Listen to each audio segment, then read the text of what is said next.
Morning everybody. Amazing couple of speakers now. I'm not sure I can top that, but as I've just been introduced, my name is Louise Usher and I'm on the Science Extended degree in Year 0. I'm very fortunate to be able to be given a route into university, which is obviously quite unusual for somebody like me, but not here, which is nice to see. Because what I love about the uni is you see so many different age ranges, so many different people from different cultures, and it's been great. So what's my story and what brought me to London Met? In fact, what brought all of you to London Met? Was it just a fluke? Was it just lucky? Like with myself, I actually started out quite naively in my application. I didn't know what a UCAS point was, for example. And I just applied for the course that I wanted to do without understanding that you needed to go a certain route and get A-levels. When I wrote my personal statement, I just wrote from the heart, and I was just hoping that somebody somewhere would pick up my message and think, let's give her a chance. And as it turned out, if we didn't have the Science Extended degree, the chances are I probably wouldn't be here now. Because as I've written here, sometimes we get lost in our daily routine and forget to remain motivated. That's the way that I want to go with my talk today and show you what motivated me to actually be here. So, as I've said, the non-traditional route that I came, I've actually got somebody who I've never met to thank for actually being here today, and his name's Richard and he's in the admissions department. Do any of you know Richard? No, well I've been told that I am going to actually be introduced to him because I had a quite comical phone call with Richard. I phoned up a little bit disappointed because I just found out I'd been unsuccessful in my application to go onto the nutrition degree programme. And Richard, in his very traditional London accent, said, look love, it's not all about A-levels, he said, it's more than that. And started to talk to me about the Science Extended route. I'm guessing that some of you have heard of the Science Extended routes. Yeah, okay, lots of nods.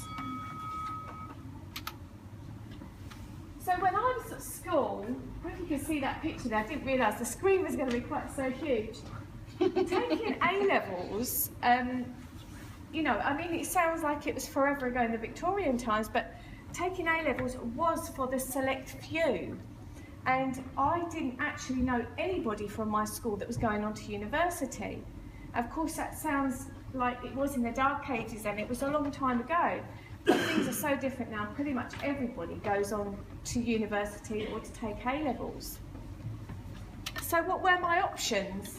Well, when we were about 14, and it's the same now as well, you choose subjects at school that you're interested in to take as an option, to take additional classes for. So my career path that interested me at the time, I was getting straight A's on. I was given some information by a lovely aunt of mine. She said, choose a job that you're going to really enjoy, something you can get your teeth stuck into. And I'd been brought up with a hard-working family life, they went to work to earn their crust to pay their bills. So for me, that was quite a novel idea to think I could actually do a job that I was going to enjoy and get something out of at the end of it. So when I sat down and looked at my school report when I was a child, not one of these, but a little bit older than that, I decided that my food and nutrition classes were the thing for me. I had a very inspirational teacher. I can remember little things that she told us even now on how to know to rub pastry in with your fingertips. And she got us to put the palm of our hand on our cheek and then the fingertips. They're colder so it won't melt the fat. And all those sorts of things when you're 13 or 14, you think, I'm getting to grips with this, and you sometimes just find your niche. So at that point I decided to become a dietitian. Unfortunately for me, at my school they said there's hardly any jobs out there for dietitians. And of course now it's a very different story out there. The NHS are crying out for people who want to go and help people into good health through nutrition. So they said to me there are too few jobs, and instead I made another decision, which was to go to catering college. Still wanted to use that knowledge that I was gaining from school there. So I've had a very, very successful career in the hospitality industry following my qualifications at catering college. And at just the age of 22, this building there you can see, that was my first management role that I took on working for a company called Green King, who are a brewery, and because I had my chef qualifications, I very quickly went up the ladder, because quite often in breweries they'd be people who might be just people person rather than have the skills as well. So this was fantastic. This was in Cambridge city centre, right on the River Cam there, and we had some lovely stuff. It's very seasonal there. Has anybody been to Cambridge? It's lovely, isn't it? And it's a great place to go for a day out. Did you go punting on the river, you know, like they do in Venice? That's great as well. And it was a very good experience there, and it did take a lot of management. So my skills really, you know, got brought up there, because if the sun shone, we would be packed with customers. Some of them would just want to drink, some would want some food. This is a lovely, quaint little bistro there. And as you can see, it's very old. It's like 15th century building, very wonky floors and windows. So my next job, I was a training officer for the Compass Group. The Compass Group are the largest catering company within the world, and I was on the events team there, and it was my job to recruit and train enough staff to deal with massive events. As you can see, this picture here is of Newmarket Racecourse at the Millennium Stadium, I think they call that one, of the Millennium Stand, sorry. And I also did Grand National, Henley Regatta, Wimbledon, the O2 Arena, Twickenham. I know a lot of you, there's a lot of rugby goes on in this uni, isn't there? A lot of interest in rugby. And these are huge events. So I loved that. It was obviously crazy hours, but I loved that. And then my next promotion was to operations manager, Ipswich Town Football Club. Any Ipswich fans in the room? I didn't think there would be. No, that's no surprise. And I was just aged 28, and I had, on a busy match day, I would be managing up to 700 staff.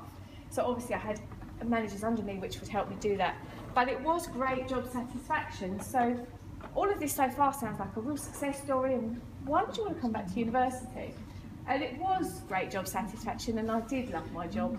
As you can imagine, it took between 70 and 90 hours a week to be able to manage that role. So what changed? Why am I back at university? These are my beautiful children. I had twins, and being able to work those kind of hours and carry on with that career was really not an option for me. It was important to get the family values there, so I went back to college and retrained and became self-employed so I could get the work-life balance. But still, I always had that thing inside me that scratched the itch where I wanted to become a dietitian. And I got a few of my own health issues at that time as well, which led me to change my diet and get back into health. And that really motivated me even more. And I just really wanted to pass it on to other people. So this is quite interesting here. I'm going to do a little bit of audience participation. And from that time when I was at school at 14 to now, I've still had that same thought that's carried me through. And very often you'll find in life, you'll start something with a thought. Nothing begins without that thought process. So does anybody know who these two gentlemen are in this picture? You do? Try for me. They are the Wright brothers. And what can you tell us about the Wright brothers? First male flight. Yes. So they were responsible for the airplanes as we know it today. That's where it began. That's where it started. So, of course, back then, the Wright brothers were saying, we're going to fly, and everybody thought they were completely crazy.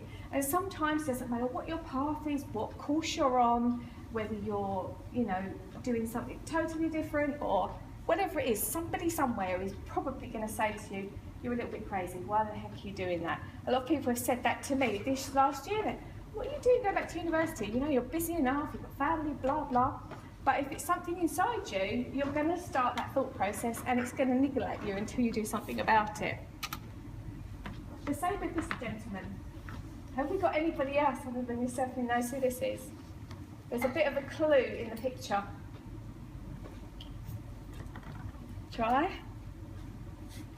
Mr. Ford? Yep. Henry Ford, yes. Does anybody know what Henry Ford did? Go for me. Right, he was the actual inventor of the Ford cars that we know today. Absolutely, yes, very well done. So same with him again, he had a thought, he kept consistently taking action on that thought, and then he got what he wanted at the end of it. And of course, where would we be today without the airplane or the motor car? So every thought plants a seed, and it's like magic. And I've got this thought for you as well. Have you ever thought about a friend you haven't spoken to in a long time, and then the phone rings and it's them? Has that ever happened to anybody? Something similar. Lots of nods going on. It does, and you're like, oh, I was just thinking about you, and you phoned me. And it does make you feel it's a little bit crazy, but I do think there's a bit of magic in the air with things like this. So against the odds, here I am, finally taking my extended science degree. And what I'd say to all of you, what I'd like to take away from my little bit of talk today, is to have positive thoughts. Think about your goals, and then take action upon them, and work hard at them, and I think you can bring it into fruition. I think pretty much anything there is achievable. I'm going to leave you with this, which I love. You know, you've seen that before. Whether you think you can or you think you can't, you're right. So if you're going to go into an exam, or I know some of you have already taken your exams and you're there, if you go in there thinking, I'm never going to pass this, according to this statement, you're probably right. So if you go into this exam and you're prepared, and you've taken all the action that you need to, then the chances are you might succeed. So why not give it a go? Thank you very much. Thank you. Do I have any questions? Yes, sir. The year zero and nice renewal areas that you're actually more interested in, or are you still how to It's going to be dietetics or nutrition. I haven't changed from that idea. Dietetics is very competitive to get into, and it very much depends on your final grades. So yeah, I'm working hard on those, but it's going to be food related somewhere. I've still got that burning desire inside. Yeah, if you know about the science extended, you can go into lots of different pathways, psychology students, biomedical science students. So it's a really good platform to get you in. How do you manage your family? That's a good question. I was hoping somebody would ask. I didn't know whether to put it in the speech or wait for the question. It is hard, I will be really honest. And when I started this degree, I thought, it'll be fine. I'm good at time management, you know, but actually it's harder than I thought. So what I now do is I don't sleep very much. I do get up an hour and a half earlier in the morning than I was planning to initially, and that's the time, and everything's quiet, and I just sit down and I do my work there. So, yeah, but obviously probably go to bed earlier as well. Yes, go ahead, sorry. Just trying to get ahead. So what would you say is apart from family, managing family life, work-life balance, what's the biggest challenge that you think is specific to being a mature student? I had an interesting conversation with a young lady who's doing, she isn't here, but she's doing an art degree, and she's gone the traditional route. She's left school and she's onto that. And she said it's got to be easier as a mature student because you've established yourself. Well, I think in a way, possibly. I think there's arguments for and against. But I think because you are a mature student, like myself, I have financial responsibilities, as do any students. But if you're in halls, well, it's a bit of an arguable one, isn't it? But obviously if you've got mortgages to pay, you've got to make sure that you're getting everything in its place and making sure that you're prioritising. And obviously giving my children time. Say that we have a rule in our house, we sit down and watch half an hour of TV every night, regardless of whatever else is happening. So that is important, and it is important to find that time. So there are other things I've had to sort of go without. I don't go to the gym as much as I used to, but I'm running up and down those underground stairs. I don't know if anyone else does that. Trying to fit it in that way. So yes, thank you very much, Louise. Thank you very much. Okay, so we have heard from 3 of our wonderful students this morning. I hope you'll agree that between them they've represented things from a little bit crazy, immensely motivated, and hopefully you will agree in all cases highly inspirational. Please thank them all together again one more time for me.